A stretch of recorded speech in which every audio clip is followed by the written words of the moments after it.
Hello everyone, welcome back to my YouTube channel Lilima nature. And मैंने पिछले video में बताया था जड़ क्या है, कैसे है ना, किस प्रकार का है, कितने कितने प्रकार होते हैं।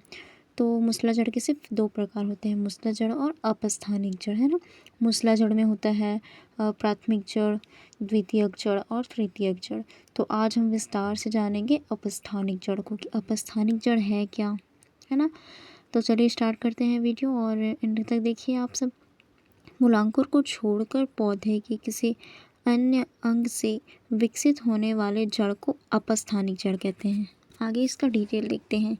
ये जड़ी भूमि में गहराई तक नहीं जाकर केवल ऊपरी सतह पर एवं कम गहराई तक फैली होती है ना। तो इसका एग्जाम्पल है बरगद, सेमल और पान।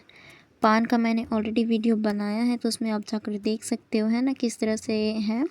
और बरगद है ना, बरगद का पेड़ आप सभी ने देखा होगा कि उसमें किस तरह से जो है जड़ निकले होते हैं। जड़ जो है वो नीचे नहीं, हम ऊपर की बात कर रहे हैं ना। जड़ ऐसे ऊपर से निकल के ऐसे फिर नीचे जाते हैं, फिर वहीं से कनेक्ट होके फिर, यानी कि जड़ वही है अपस्थानिक जड़ की। पौधे के जो मूलांकुर वाले भाग को छोड़कर जो ऊपर जो है ना, उधर से किसी भी भाग से जो है जड़ निकलता है।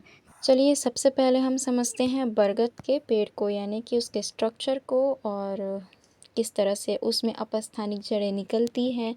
तो सबसे पहले हम स्टार्ट करेंगे इसके कैरेक्टरिस्टिक से। तो चलिए देखते हैं आगे। यह एक बहुत बड़ा सदाबहार वृक्ष है। इसकी शाखाओं में हवाई जड़ें यानी कि एरियल रूट्स जो है नीचे की ओर निकलती है।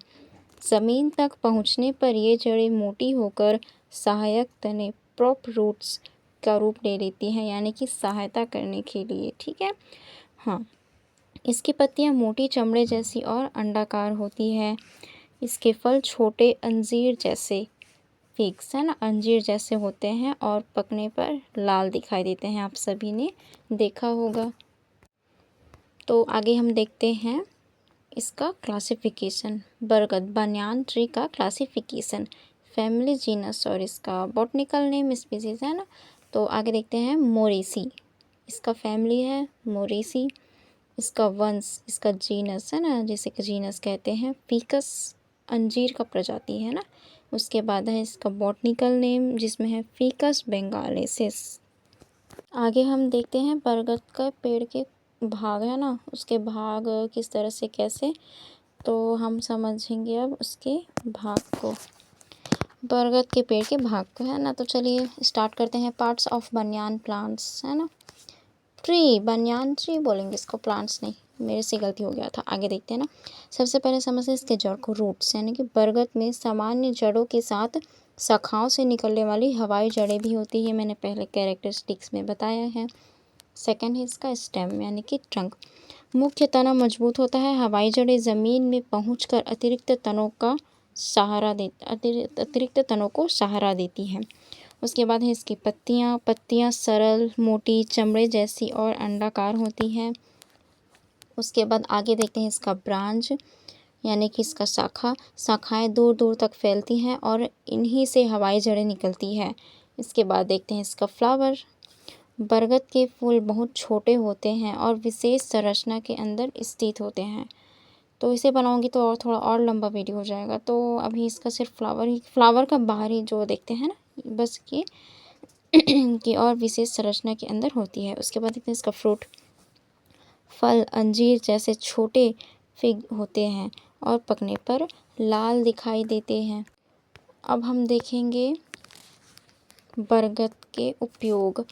तो चलिए स्टार्ट करते हैं। इसकी विशाल छाया लोगों को कई जीवों के लिए उपयोगी होती है, लोगों और कई जीवों के लिए उपयोगी होती है ना। ये एक छायादार वृक्ष है ना, और बहुवर्ष यानी कि बहुत सालों तक ये पेड़ है जो बहुत सालों तक रहता है। इसे धार्मिक और सांस्कृतिक रूप से महत्वपूर्ण माना जाता है।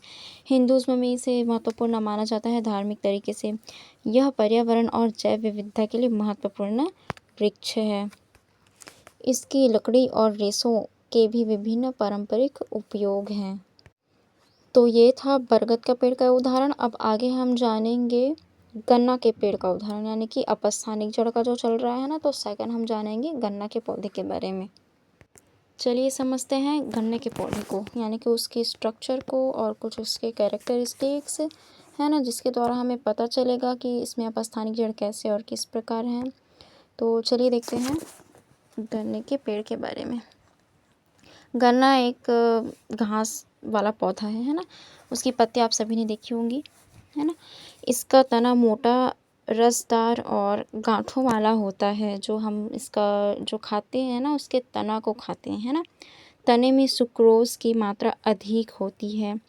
पत्तियां लंबी, संकरी और समांतर सिराओं वाली होती है। इसकी जड़ें रेशेदार होती है ना। इसका प्रमुख उपयोग चीनी और गुड़ बनाने में होता है। तो चलिए समझते हैं इसमें इसका स्ट्रक्चर, इसका अपस्थानिक जड़ का। गन्ने का तना यानी कि गांठ है ना, उसमें जो नोट्स वाला जो हिस्सा होता है, इन गांठों के पास से निकलने वाली जड़ें अपस्थानिक जड़ें कहलाती है, क्योंकि वे मुख्य जड़ से नहीं बल्कि तने से निकलती है। तो आगे देखते हैं हम गन्ने के पौधे की संरचना, रूट, स्टेम, नोट्स, ये सब चीज़ें हम समझते हैं। तो स्टार्ट करते हैं जड़ से, है ना। रेशेदार जड़ तंत्र होता है जो मिट्टी से पानी और खनिज लेता है ना। ये तो सब जड़ लेते हैं। बात यहाँ अपस्थानिक जड़ की हो रही है ना। इसका स्टेम देखते हैं। मोटा, रसदार और गांठ है ना, नोट्स वाला होता है। इसमें चीनी संचय होता है। उसके बाद देखते हैं इसका नोड, तने पर पाई जाने वाली स्पष्ट जोड़ जैसी संरचना, जहाँ से पत्ती और कलिका निकलती है, जहाँ से इसकी पत्ती और कलिका निकलती है ना। उसके बाद है इसका इंटरनोड, दो गांठों के बीच का तने का भाग, दो गांठों के बीच का भाग होता है, वो है इंटरनोड। ओके। फिर इसका बर्ड देखते हैं। प्रत्येक गांठ के पास एक कलिका होती है जिससे नया पौधा विकसित होता है। उसके बाद देखते हैं इसकी पत्तियां लंबी और संकरी होती है। ये पत्तियां मैंने बता दिया ना। हाँ, पत्तियों का आवरण, तने के चारों ओर पत्ती का आधार वाला भाग होता है। तो ऐसा कुछ इस तरह से इसका स्ट्रक्चर है। तो आगे हम देखेंगे इसका क्लासिफिकेशन। आगे हम देखते हैं गन्ने के पौधे का क्लासिफिकेशन, है ना। इसका क्लासिफिकेशन यानी कि इसका वर्गीकरण। पहले तो ये किंगडम में आएगा, क्योंकि ये प्लांट है तो किंगडम में आएगा। आगे हम समझेंगे फैमिली, जीनस और इसके कुछ स्पीसीज, क्योंकि ये एक स्पीसीज नहीं है। इसमें मैं आपको इसके 3 से 4 स्पीसीज बताने वाली हूँ। तो चलिए स्टार्ट करते हैं इसका क्लासिफिकेशंस। फैमिली, जीनस और स्पीसीज। फैमिली पोएसी फैमिली से है, घास वाले कुल से है, क्योंकि इसके पत्ते घास के जैसे दिखते हैं। उसके बाद है सेकेरम, है ना, जो इसका जीनस है। उसके बाद इसके कुछ स्पीसीज हैं, है ना, जिसका नाम मैं अभी बता रही हूँ। Saccharum officinarum, Saccharum sinense, Saccharum barberi, Saccharum spontaneum, है ना। तो मैंने इसके कुछ प्रजातियां बताई हैं, जिसके आधार पर इसके किस्में हैं। तो आज की इस वीडियो में हमने जाना कि अपस्थानिक जड़ें क्या है, किस तरह कैसे निकलती है ना। दो पौधे के उदाहरण के द्वारा हमने इसे जाना। कौन कौन सा है? गन्ना और बरगद, है ना। तो इसके बहुत सारे एग्जाम्पल्स हैं, लेकिन मैंने सिर्फ 2 एग्जाम्पल्स के द्वारा ही इसको समझाने की कोशिश की है। अच्छा लगे तो लाइक, सब्सक्राइब और शेयर कीजिएगा। मिलते हैं किसी नेक्स्ट वीडियो में ऐसे ही किसी जड़ के इंटरेस्टिंग टॉपिक के साथ।